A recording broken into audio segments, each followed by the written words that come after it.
In this video, I'm going to show you how to take some screenshots in the Chrome browser using FooCapture Chrome extension. FooCapture is a standard screenshot tool, kind of like many others out there, except for it's got a lot of features that others don't have. One of those includes connecting to your WordPress sites, .org or .com powered sites. So let me go ahead and show you how to first install it in Chrome. Go ahead to the Chrome Web Store. You'll see the FooCapture details. Click the plus button for the free. You'll get a prompt here to add FooCapture screenshots and WordPress upload to your Chrome browser. You go ahead and click Add. You'll see a notice here that it has been added to your Chrome browser, so you can go ahead and start using FooCapture. So what I'm going to do here is show you a little bit of a typical use. I'm in the back end of the WP Pro Business site here. I'm in a plugin called FooBar, which is also by FooPlugins, same as FooCapture. And these are the settings page. So let's assume I was making a tutorial for the FooBar plugin. So what I would want to do is take some screenshots of these different settings and the different tabs. So I'm going to go over here, click the FooCapture button, and that will bring up the options for my screenshots. I can capture part of the page, the visible page in my browser, or the full page, and it'll step down and create a one big long image. You can also, after you've taken some captures, view the captures you've taken, and you can manage your account. And I'll get to that stuff in a moment, but for now, let's just capture part of the page. You click that. There's a few little directions there, but you'll see it grays out, and you can drag and select what you want to capture. When you let go of the mouse, then you'll see your editing screen, which has the FooCapture annotation tools. It defaults to the pencil tool and defaults to the red color. And you can also choose the highlighter tool, which will allow you to highlight. And you can see with each one of these tools over here, there are different options for colors, opacity, size, a lot of different things depending on the tool. Like here's the arrow tool. I can choose the size of the arrow, so let's just make it really big.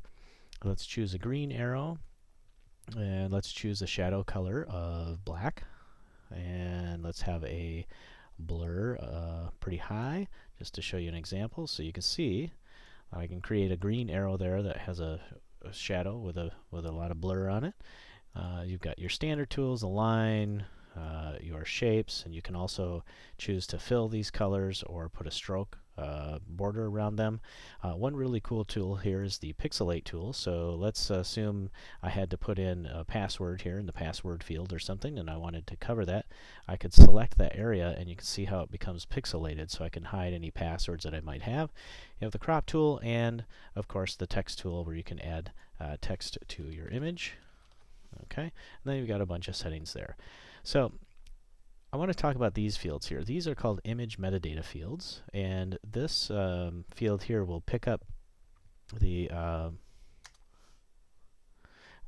title of the page, and it'll use that title of the page as the URL, or excuse me, not the URL, but the file name of the image, and then you can add a caption and a description. And these image metadata fields will be carried over to WordPress if you choose the optional WordPress upload.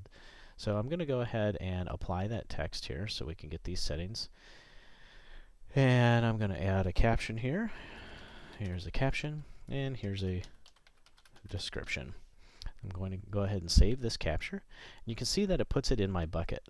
And this bucket, or drawer as they call it, stores all of your captures. And unlike other screen capture tools, you can take multiple captures at the same time. So let's assume now I wanted to take a screen capture of the Advanced tab, or the Metaboxes tab, or the Admin tab.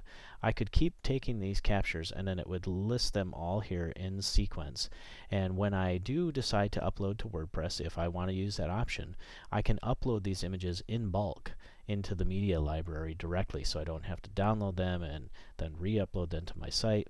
And the beauty about this method, uploading to WordPress, is also because it brings that image metadata in, so you get that extra SEO juice.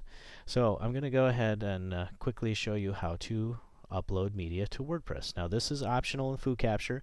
You can certainly just hover over and you can download that image just like that to wherever you want on your local machine and do whatever you want with it. You can edit the image if you want to add some more lines or whatever you want to do, resave it.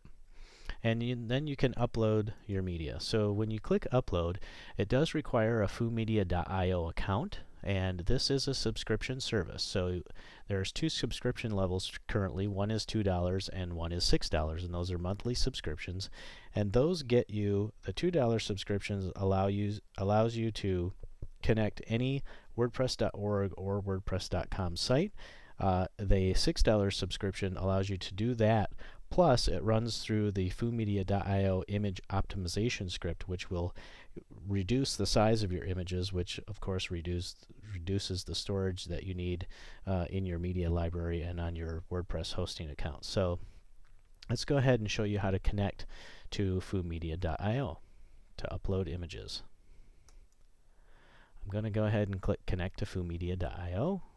I'm going to choose a user account here that I've already created, and I'm going to log in. If you don't have an account yet, you can simply hit register, and you can see the available plans here.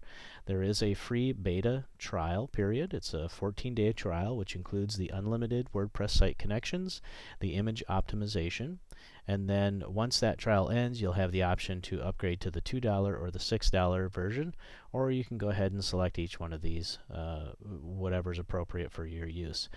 You simply create an account. It makes that connection for you, and you're good to go. So let's go ahead and just log in since I already have an account here.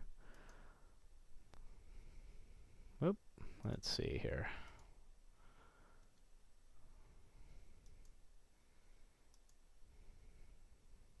There we go, I'm authorized. Now that window goes away. Now you can see that this screen has changed. So let's go back to my captures. Right, so I'm going to click Upload Media. Now it shows me my connected sites. This site here, adamwwarner.com, is a WordPress.org powered site. So that means it's a self-hosted WordPress version of the site. So I'm going to go ahead and go to Manage before I upload. Well, yeah, let me go ahead and go to Manage to show you how to create some site connections. So let me go ahead and click Manage. That'll bring you to the FooMedia.io account that you've just created. It'll show you your current connections, your current plan level, and then allow you to connect a WordPress.com site or a WordPress.org site. A WordPress.com site and a .org site both require that you have a WordPress.com account, which if you use WordPress, it's likely that you do. They use that account for connections to the Jetpack plugin, Akismet, and other things. So if I want to connect a WordPress.com site, I can click this button. If I want to connect a WordPress.org site, I have to have the Jetpack plugin installed using the JSON or JSON API module. So I'm going to leave this screen here and just show you what that is here in just a moment. So back in WP Pro Business, I'm going to go to Plugins. I'm going to go to Installed. Actually, I'm going to go to Add New. Let's go to Add New here. I'm going to search. Oh, there's Jetpack right there. I'm going to go ahead and install Jetpack.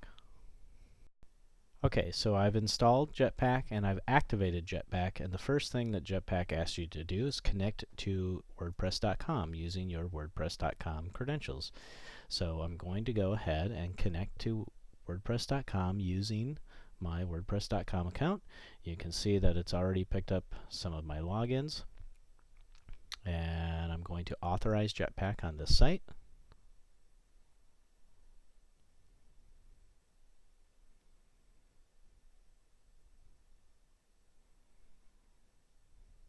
Okay, so Jetpack has now been authorized with my WordPress.com account, and now what I want to do is I want to activate just the JSON API module. So we're going to search for that here in the available modules. There it is. I'm going to click that, and I'm going to go down here. Oh, it is activated, so I'm going to go ahead and configure that. Okay, I don't need to do any of that. I'm just going to save the configuration.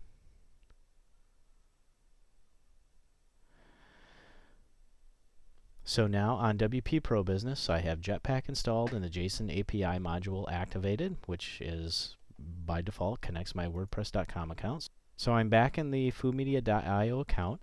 I'm going to connect a WordPress.org site, which is going to allow me to choose the WPProBusiness.com site because that's a self-hosted WordPress.org site.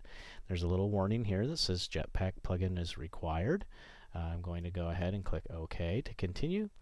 And from my WordPress.com account, you will see both my WordPress.com site, one-eyed view, and both of my self-hosted WordPress.org installations. So I'm going to go ahead and choose WP Pro Business. I'm going to choose Approve. This is all happening through the WordPress.com API, and there you'll see WordPress Pro Business is connected. So what I'm going to do now is go back to FooCapture. I'm going to go to My Captures. I'm going to go to Upload Media, and I'm going to refresh this list, and you can see that WP Pro Business is there.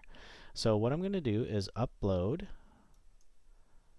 that screenshot that I've taken there.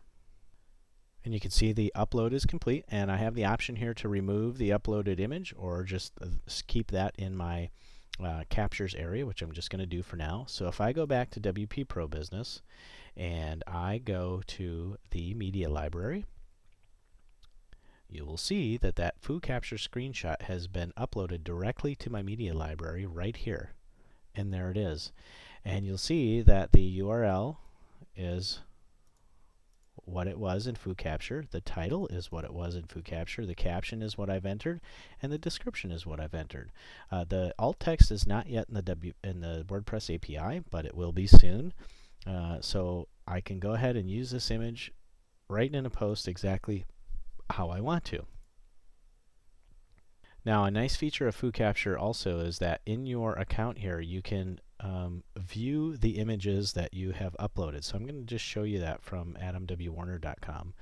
And that will show you all the previously uploaded images that you've done. It will also show you the size of the image and the original size of the image and the percent of image optimization, or basically file size, that you've saved. So for this image, we've saved 70% of the file size, which is pretty cool. You can also see when you hover over here, we have this nice share option, which will be in the front end of FooCapture at some point. But for now, you can share any screenshot images that you've taken with FooCapture socially. So you go ahead and click share. It opens up in the FooBox mobile responsive lightbox, and it has these sharing options. So you can share on Facebook, Google+, Twitter, Pinterest, Buffer, Dig, or Reddit. It's pretty slick. So that's it. That's a rundown of FooCapture screenshot extension for Chrome.